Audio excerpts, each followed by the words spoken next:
Following a highly successful July, Wall Street is opening lower on the 1st of August. The reason could be partial profit taken at the beginning of the month and anticipation of the ISM manufacturing PMI. Besides, corporate reports released before the opening bell painted a mixed picture. Investors are alert to report by advanced micro devices. Despite a large trading volume yesterday, the benchmark stock indexes closed with minor gains.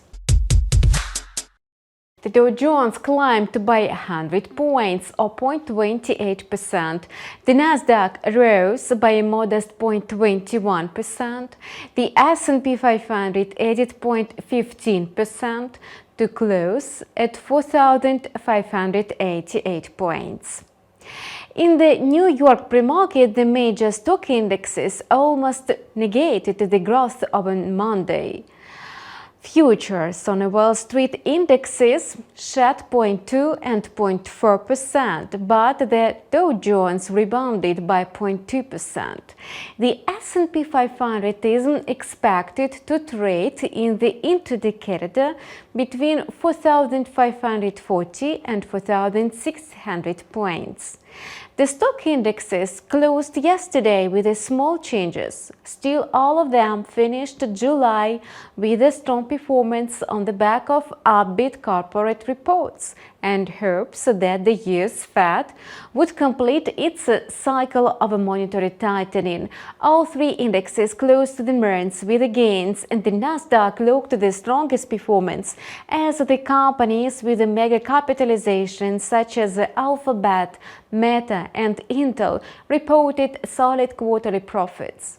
The S&P 500 notched the highest level in 15 months on a Monday. It missed 4.7% from its record intraday growth, printed on January 4, 2022.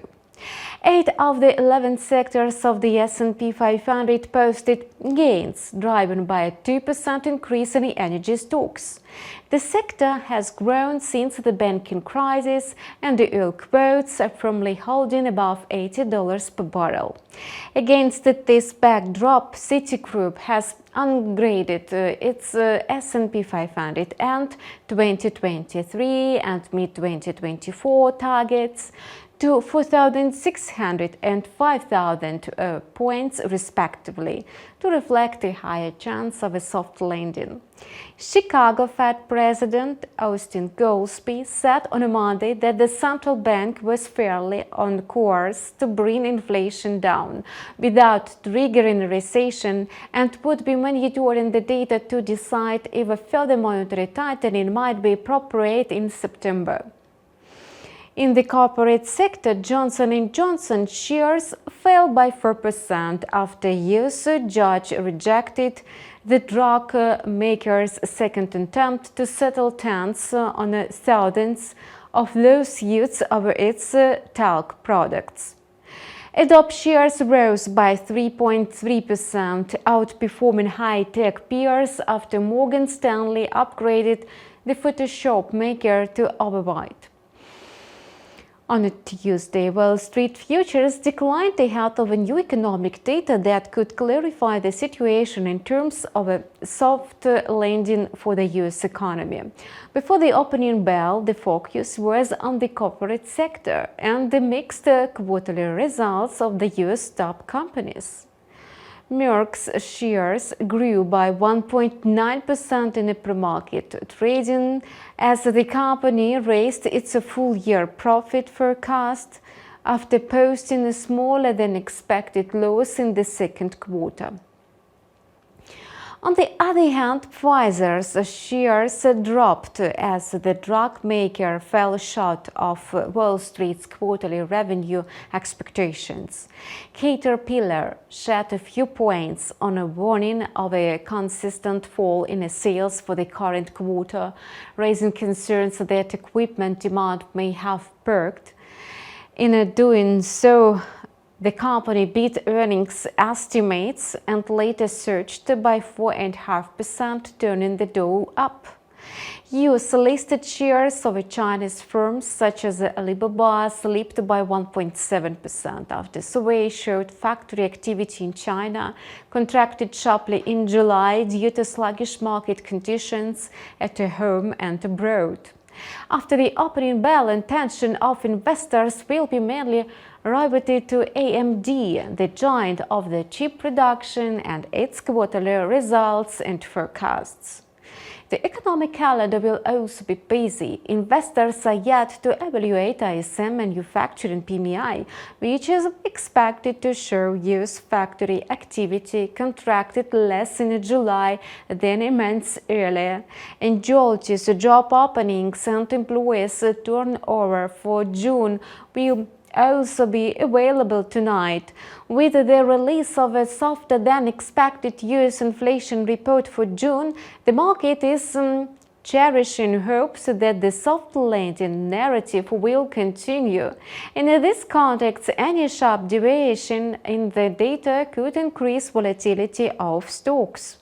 The US dollar has come under the spotlight again. Its index jumped by 0.53% in the pre-market to trade at 102.30. It's expected to trade in the intraday corridor between 101.90 and 102.70. The greenback rebounded to the highest level in 3 weeks because the healthy picture of the US economy stands in a contrast with the economic woes overseas. Euro-denominated assets incurred losses. Manufacturing PMIs in the euro area shrank in July at the fastest pace since May 2020 amid a decline in demand, even though factories slashed prices.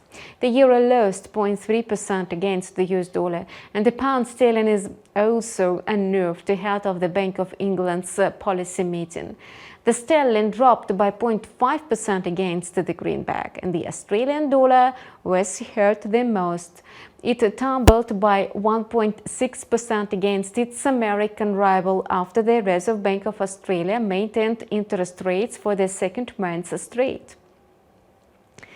Thus, the ISM manufacturing PMI will make an impact on market sentiment about the US dollar, and the Canadian dollar is definitely more resilient than the Australian dollar, but it gave in to the firm greenback. The USD CAD pair was trading at 1.3287 before the opening bell and 0.76% higher from yesterday.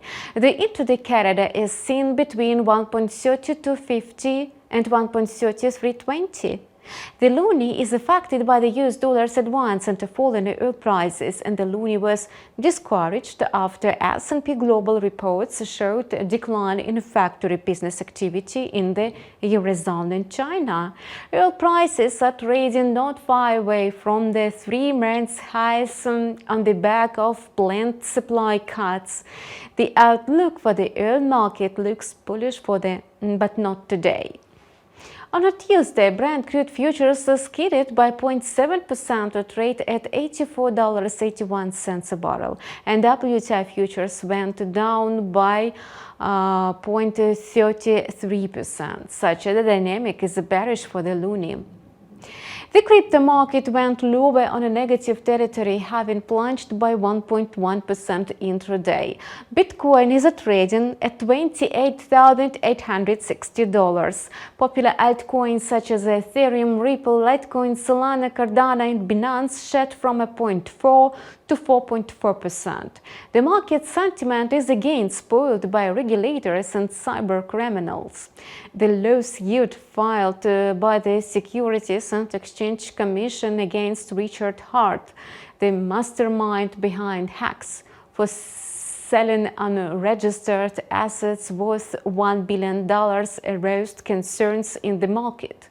In addition, a new rule requiring American taxpayers to report cryptocurrency staking rewards as gross income went on a sentiment and triggered high volatility.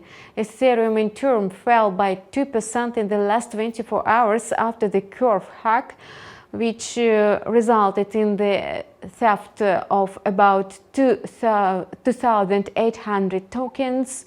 However, the attack was launched by a bot and the funds were returned back to the DeFi platform.